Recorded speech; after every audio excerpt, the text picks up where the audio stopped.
কবরে যাওয়া লাগবে না। জাহান্নামে যাওয়ার 4 নাম্বার কারণ হাসরের ময়দানকে অবিশ্বাস করা, পরকালকে অবিশ্বাস করা। যার ভিতরে এই জিনিসটা থাকবে ওই বান্দার দ্বারা গুনাহ করা সহজ। যার ভিতরে হাসরের ময়দানের ভয় থাকবে ওই বান্দার দ্বারা কোনোদিন গুনাহ করা সম্ভব না। বান্দা যখন গুনাহ করার জন্য যাবে চোখের সামনে ভেসে উঠবে আমি যে গুনাহ করি, কেউ দেখে না, কেউ দেখে না, দুনিয়ার কেউ আমাকে দেখে না, একজন দেখে। কে? তিনি আল্লাহ দেখে। দুনিয়ার কেউ যদিও না দেখুক, আমার আল্লাহ দেখে।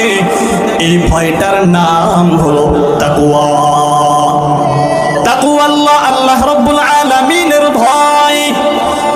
রবের ভয় যদি অন্তরের ভিতরে থাকে, যেখানে যেই বা গুনাহ করার জন্য কেউ দেখে না, কিন্তু একজন দেখে, তার চোখ জীবনেও ফাঁকি দেওয়া যাবে না।